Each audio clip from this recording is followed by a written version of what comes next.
you'll never go broke again.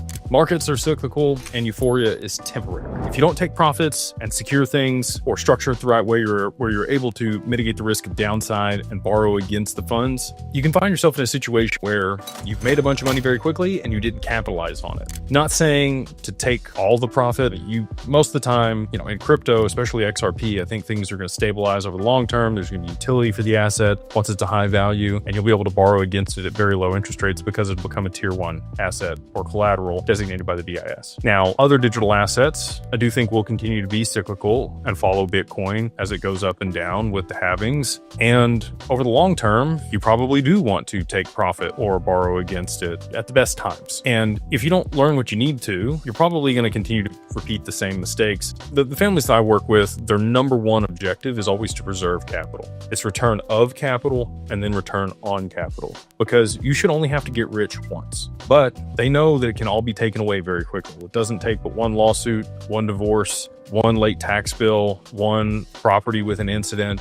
It can all go south very quickly if you don't have it structured the right way and you haven't put things in place to make sure you're mitigating those risks. So be conservative. If you have grown a lot of wealth very quickly, you probably want to take very low risk bets in the short term and diversify some of your exposure so that you have wealth preservation. And if the core part of your investment thesis or the tree that you've grown continues to grow, that's great. But branching out in a couple other ways can mitigate the risk of part of the tree being, struck by lightning or get a fungus and die. So if you're separating out that risk across multiple verticals and you have a rainy day fund, you have things put in place so that even if something were to go horribly wrong, you're still okay, that would be the best way to go about it. Again, preserving your wealth over the long term is very different than creating it, and you should only have to get rich once. So number 11 is exactly what we just talked about and touched on, but I'm going to reiterate it here. Don't double down. One big bet doesn't justify the next big gamble. Concentration risk feels smart until it isn't. Diversification isn't weakness, it is wealth preservation. There's a reason that Kevin O'Leary only allocates 20% of his total portfolio in one sector and only up to 5% of his total portfolio in one investment. When you have diversified your risk across that large a swath of the economy, even when there's, downside in one sector, you're going to have an upswing in another. And you want uncorrelated or even inversely correlated bets across your diversification. And this is going to protect you from the downsides so you can continue to stay in the game. Again, wealth preservation over wealth creation after you've already become very wealthy. You don't want to put it all on red. I've seen this happen. So one of the examples I could give you is there was a gentleman that I watched who made a bunch of money in ETH. He had gone to prison for 5 years and got out of prison, and he found his Ethereum in the top of his closet where he had left it. He was a billionaire. And he took all of that money or the majority of it, he staked it in Aave, borrowed against it, staked that again, borrowed against that. So he's got about, call it 2.7 times his original $1 billion-ish that he had. And he put all of that in UST, generating 20% at the time, or Luna. And we all know what happened to Luna. So don't do something similar to that, right? Even if you have domain expertise in a specific area, Warren Buffett is a great example. He does have consolidated interest in specific companies.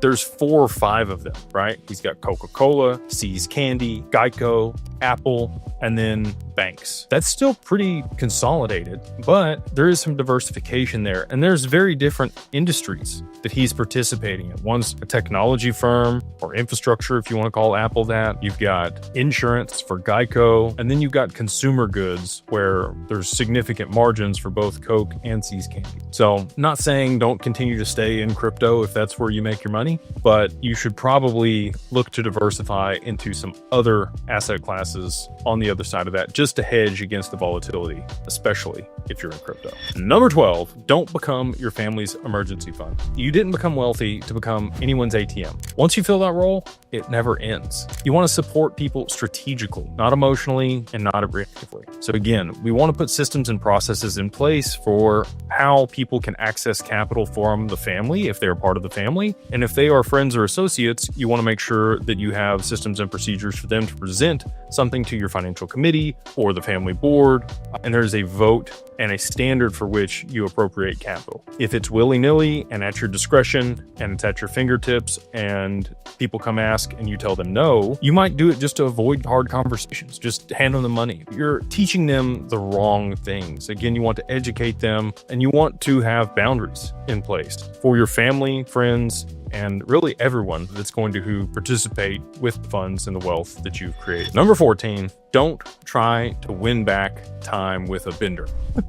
You can't make up for lost time with excess. Parties and trips and indulgence, they don't replace purpose. We talked about this earlier. If you don't have a purpose or fulfillment, you don't have health, you don't have your family or meaningful work, you're probably going to put yourself in a position where you self-sabotage. You want to continue growing. You want to continue innovating. You want to continue building in a way where you're preserving your wealth over the long term, building a life that you want to be with every single day and participate in and not escape from with, all of the indulgence and drugs and trips and parties and things away from your friends and family. You have the resources now to build the life that you want. And again, not saying don't have fun or do those things. The people that I've seen successful over the long term, they prioritize these three things: health, family, and meaningful work, whatever that is for you. And if you can do that, you can still supplement it with a little fun every now and then. But those should be at the core of what you're thinking about on a daily basis and how you operate.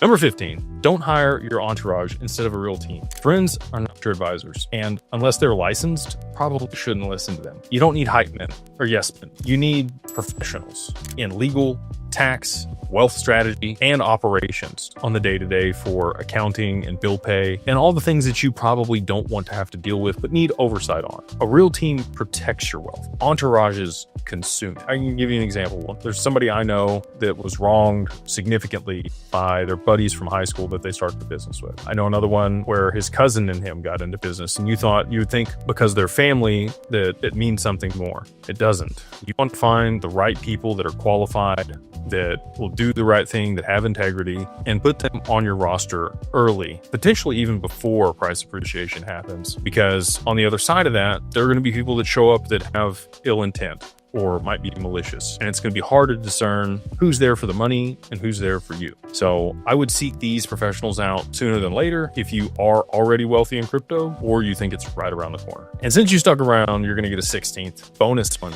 Don't confuse attention with love. Attention feels good, but it's transactional. When the money slows down and the crowd disappears, you want to measure those relationships for who stays when there's nothing to gain. And again, talk about not getting a divorce or not putting yourself in situations where people can take advantage of you, providing boundaries. All those things are stuff that you're going to have to deal with when you come into a large lump sum of money.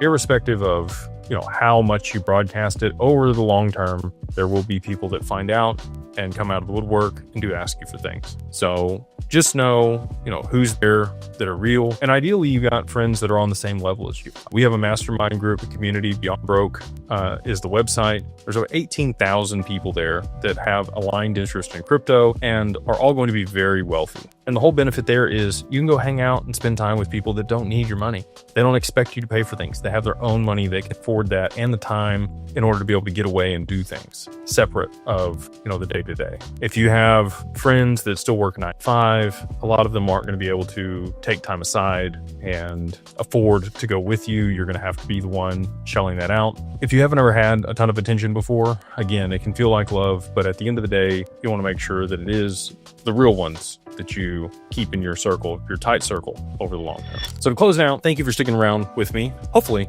that was helpful and you stuck around to the end. If you haven't yet, please hit like, subscribe. Let me know what you think in the comments below. What are some of the other things that we should add to the list? Things that you should not do if you get wealthy in crypto, or if you have had a life-changing experience, maybe share your expertise in the comments below. And with that, we'll see you on the next one.